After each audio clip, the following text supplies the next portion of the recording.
মাননীয় সদস্য জনাব আব্দুল লতিফ সিদ্দিকী, টাঙ্গাইল ৪। মাননীয় স্পিকার, আপনাকে ধন্যবাদ। মাননীয় স্পিকার, গত 2 তারিখে সংসদ অধিবেশন শুরু হয়। ওই দিন আমি যথারীতি সংসদ এলাকায় এসেছিলাম এবং সংসদে প্রবেশ করতে যখন যাই তখন দ্বার রক্ষীগণ বলেন যে কোভিডের সার্টিফিকেট দিতে হবে। আমার প্রশ্নটি হলো যে আমাকে জানানো হয়নি যে কোভিডের সার্টিফিকেট লাগবে সংসদ অধিবেশনে প্রবেশ করতে হলে। এতে আমি মনে করি ব্যক্তি আব্দুল লতিফ সিদ্দিকীকে নয়, আমার নির্বাচনী এলাকার জনগণকে তার অধিকার থেকে বঞ্চিত করা হয়েছে। কারণ আমি সংসদ অধিবেশনে যোগ দিতে পারিনি এবং আপনার নেতৃত্বে যে কমিটি আছে সেই কমিটিতেও আমি অংশগ্রহণ করতে পারিনি। তাই আমার দাবি, যারা এই দায়িত্বে আছেন তারা যথারীতি দায়িত্ব পালন না করে এই আদেশটি কে বা কাহারা জারি করলেন। আদেশদাতা অবশ্যই আদেশ দেবেন, কিন্তু যাদের উপর আদেশ প্রতিপালনের দায়িত্ব তারা যথারীতি সেই বিষয়টি যাদের উপর বর্তাবে তাদেরকে সঠিকভাবে জ্ঞাত করা হয়েছে কিনা। আমি বিনীতভাবে মাননীয় স্পিকার বলতে চাই, আমি তন্ন তন্ন করে আমার সেলফোন খুঁজে দেখেছি যে আমার সেলফোনে কোনো বার্তা যায়নি, কোনো বার্তা গেল না। এবং মাননীয় স্পিকার, আপনার দপ্তর থেকে কোনো রকম বিজ্ঞপ্তি গেল না। তারপরে আমাকে সংসদে প্রবেশ থেকে বিরত রাখা হলো, আমার অধিকার ভঙ্গ হয়েছে।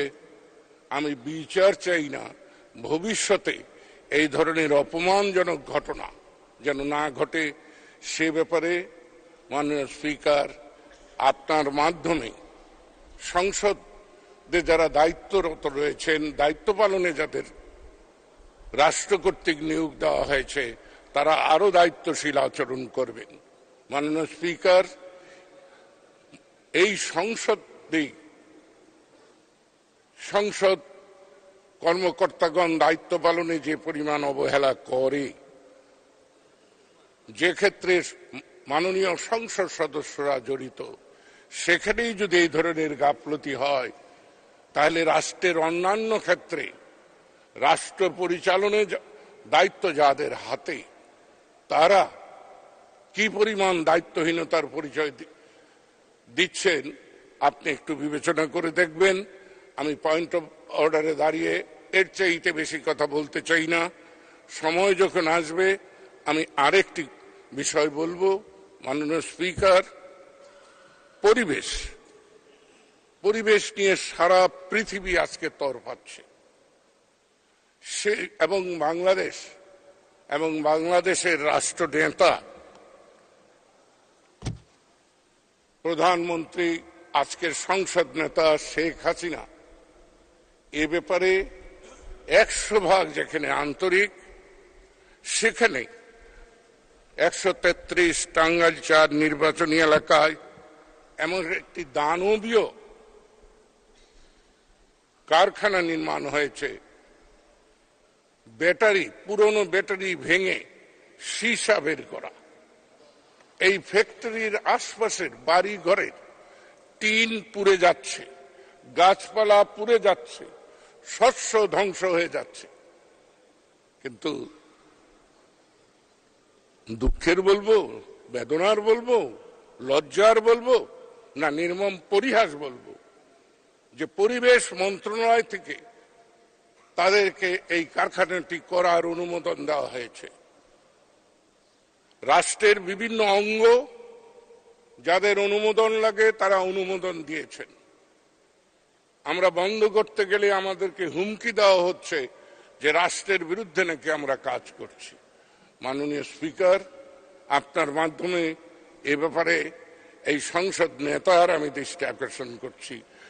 আমি মাননীয় মন্ত্রীর দৃষ্টি আকর্ষণ এজন্য করছি না, যেটা তো তার মন্ত্রণালয়ে ঘটেছে, তাই সকল বিষয়েই সংসদ নেতা রাষ্ট্রনায়ক শেখ হাসিনাই যখন দেখেন এবং মাননীয় মন্ত্রীরাও বলেন যে সংসদ নেতা মাননীয় প্রধানমন্ত্রীর নির্দেশে করছি, আমিও বিনীতভাবে শ্রদ্ধাবনতি চিত্তে জনগণের পক্ষ থেকে সংসদ নেতার কাছে, মাননীয় প্রধানমন্ত্রীর কাছে, রাষ্ট্রনায়ক শেখ হাসিনার কাছে আমি এই পরিবেশ দূষণের যে মারাত্মক ঘটনাটি 133 টাঙ্গাইল 4 নির্বাচন এলাকায় ঘটছে সে ব্যাপারে সমাধান আকাঙ্ক্ষা করছি, আশা করছি। ধন্যবাদ মাননীয় স্পিকার। ধন্যবাদ মাননীয় সদস্য। মাননীয় সদস্য, আপনার অবগতির জন্য জানাতে চাই যে এই বিষয়টি সম্পর্কে আমরা আগে জেনেছি যে সেদিন আপনার প্রবেশের ক্ষেত্রে কোভিড সার্টিফিকেট দেখতে চাওয়া হয়েছিল এবং সেই কারণে সেটা না থাকার কারণে আপনি ভিতরে আসতে পারেননি। তো এই বিষয়টি খোঁজ করার পরে জানা গেছে, জাতীয় সংসদ সচিবালয় থেকে আমাকে অবহিত করা হয়েছে যে গত 25/4/2024 তারিখ অর্থাৎ 25শে এপ্রিল 2024 অপরাহ্ন 3:45 সকল মাননীয় সংসদ সদস্য বরাবর একটি বার্তা বা মেসেজ বা SMS প্রেরণ করা হয়েছিল কোভিড পরীক্ষা করার বিষয়ে। এবং এখান থেকে যে সিস্টেম, সেখানে দেখা যাচ্ছে যে এই মেসেজটা সেন্ট হয়েছে অর্থাৎ প্রেরিত হয়েছে, কিন্তু আপনি বলেছেন যে আপনার সেলফোনে এই ধরনের কোনো মেসেজ আপনি পান নাই। এখন তাহলে আমার মনে হয় যে এখানে আপনাদের, আমি শেষ করি আগে, আমার মনে হয় যে আপনাদের যে মোবাইল নাম্বার বা সেলফোন যে নাম্বারটা জাতীয় সংসদ সচিবালয়ে আছে সেটা আমাদের পুনরায় চেক করতে হবে যে ঠিক জায়গায় মেসেজটা প্রেরণ করা হচ্ছে কিনা। যে নাম্বারটি আপনি ব্যবহার করেন সব সময় সেখানেই যাতে বার্তাটি যায় সে বিষয়টি আমাদের পুনরায় চেক করা প্রয়োজন বলে আমি মনে করি। জি হ্যাঁ, ওনাকে মাইক দেন। এবং আমার চ্যালেঞ্জ নয়, আজকে যন্ত্র কৌশলের যুগ।